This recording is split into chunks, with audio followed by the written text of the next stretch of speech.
galera, vocês também estão de boa. Pessoal, dá uma olhada nessa fala do nosso ministro André Mendonça. Em meio a toda a tensão, toda a crise que tem no meio do STF, o André Mendonça é uma luz no fim do túnel. É um cara que ele cumpre a lei, busca fazer o certo e sempre busca fazer tudo dentro da Constituição, ao contrário de alguns colegas de trabalho dele, né? Ele deixa bem claro que existe uma tensão no STF, nessa entrevista que ele dá. Ele fala, tem uma tensão sim, realmente. Fala que o STF não está ali para criar lei. Gente, para quem não sabe, o STF serve para quê? O STF, ele aplica a lei, entendeu? Vamos supor, o Congresso Nacional foi lá e criou alguma lei e que a aprovação. O STF analisa essa lei, vê se está tudo dentro da Constituição e faz cumprir a lei. Tipo, o STF tem que ser o guardião da lei. Então o STF, ele não cria nada, entendeu? Ele não pode criar nada, ele não pode inventar a lei com base no seu achismo. O STF tem que cumprir a Constituição e acabou. É isso que eles têm que fazer, eles são o guardião da lei, entendeu? E infelizmente, o que está acontecendo no nosso país há muitos anos já é que o STF, alguns dos ministros, né, não estão fazendo cumprir a lei, mas estão inventando, estão mandando prender, estão inventando tentativa de golpe, sendo que não teve nenhum golpe, com base nos seus achismos, inventam palavras bonitas para poder condenar pessoas apenas exorbitantes e dar multas milionárias, entendeu? É isso que está acontecendo no nosso STF. E, enfim, pessoal, quero que vocês vejam o que o André Mendonça vai falar aqui, e ele reconhece que existe uma tensão muito grande nos poderes. Dá uma olhada aqui e comece a opinião. Hoje eu entendo que há uma situação de tensão na relação entre os poderes. E isso passa, volto a dizer, pelo fortalecimento do princípio da legalidade. A lei, ela tem como sua origem o poder legislativo. Não cabe ao poder judiciário, além da interpretação, ter um papel criativo, inovador em termos de legislação. Esse talvez seja hoje a grande tensão entre os poderes, o respeito por parte do poder judiciário em relação àquilo que é promulgado ou legislado a partir de uma definição no âmbito do legislativo. Uma atuação pela perspectiva da autocontenção, o que significa um fortalecimento do princípio da legalidade.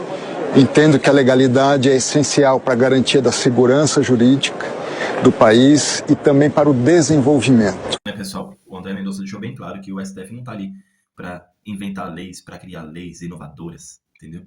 E isso tá em outras palavras. O André Mendonça sabe se posicionar, ele sabe falar muito bem. Em outras palavras, pessoal, todo mundo sabe que quem faz as coisas erradas ali, que abusa do seu poder, é o Alexandre de Moraes. Todo mundo já sabe, entendeu? E o que eu mais desejo como cidadão brasileiro, entendeu? Independente se é de direita, se é de esquerda, é que haja um impeachment do ministro Alexandre de Moraes, porque ele é um cara que rasgou a Constituição. Como que um cara que tem que cumprir a Constituição, que tem que proteger a lei, que tem que fazer cumprir, ele rasga a Constituição, atropela tudo e ele inventa a lei como se ele fosse a lei, entendeu? E sempre usando a frase Estado Democrático de Direito.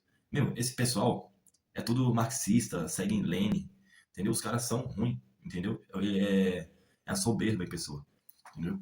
E não tá barato, pessoal. Eu sei que o tempo tá passando, as coisas estão acontecendo, só que ninguém pode esquecer o que a injustiça que houve com a Débora Dabatão, com outro rapaz que morreu dentro da cadeia porque foi condenado no 8 de janeiro, realmente o pessoal do 8 de janeiro errou, quebrou uma parte, coisas que não deviam fazer, eles deviam realmente responder um processo e pagar por depreciação de patrimônio público, entendeu? Deviam pagar uma multa.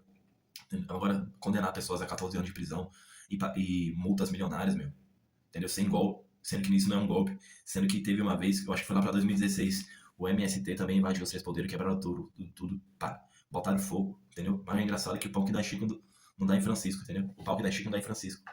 Entendeu? Por que com o pessoal da direita lá de 8 de janeiro foi diferente? Porque quando é a esquerda, aí eles passam a mão na cabeça e tá tudo bem. Agora, quando é a direita, são golpistas. Quantas vezes no próprio jornal chamou o pessoal do 8 de janeiro de terroristas? Entendeu? E agora que o Trump foi lá e rotulou as organizações criminosas, o PCC e o Comando Vermelho como terrorista, o Lula e a esquerda acham ruim. Entendeu? Mas na hora que vai chamar o pessoal do 8 de janeiro de terrorista, tá tudo bem. Então a gente não pode aceitar isso, pessoal. A gente tem que ficar indignado. A gente tem que fazer o que é certo nesse final do ano, pessoal. Nas eleições, busca. Flávio Bolsonaro, ele não é perfeito, ele é um cara que erra, ele tem uns vacilos, mas todo mundo erra, pessoal. Entendeu? Então votem no Flávio, apoiem a direita, elejam deputados de direita, senadores de direita, vereadores de direita, elege toda a direita, entendeu? Que sejam de direita mesmo. Entendeu? De direita. Não é igual algumas pessoas, igual a Soraya Tronic, que se elegeu falando que era bolsonarista e é uma esquerda louca. Entendeu? Tem muita gente que se elege falando de Bolsonaro, mas não é direito. Então, olhem, fiquem de olho nas pessoas que vocês votaram, no que eles estão votando lá na Câmara dos Deputados, se eles estão aprovando uma lei, se eles estão votando contra, entendeu? Porque a gente conhece a pessoa pelos seus frutos, né? Entendeu? Então a gente vai saber se a pessoa é apoiadora da direita, do bem, conservadora e tudo mais. entendeu? Então não tem como falar, sou de direita, mas apoio a legalização do aborto. Não existe, entendeu? Então vejam bem que vocês vão votar e vão buscar tirar o nosso país do buraco, que ainda dá tempo. Independente do que venha acontecer, pessoal, lembre-se, busquem a Deus, busquem a Jesus Cristo. Jesus é o caminho, a verdade, a vida, ninguém vai a Deus a não ser por ele. Em Jesus há salvação, tá bom? Tamo junto, fico com Deus, até o próximo vídeo com a sua opinião. E que Deus abençoe a vida do André Mendonça, continue dando sabedoria e discernimento para ele poder estar fazendo cumprir a lei, tomar as atitudes certas, julgando conforme o juízo certo. Beleza, pessoal? Tamo junto, fico com Deus, até o próximo vídeo. Falou!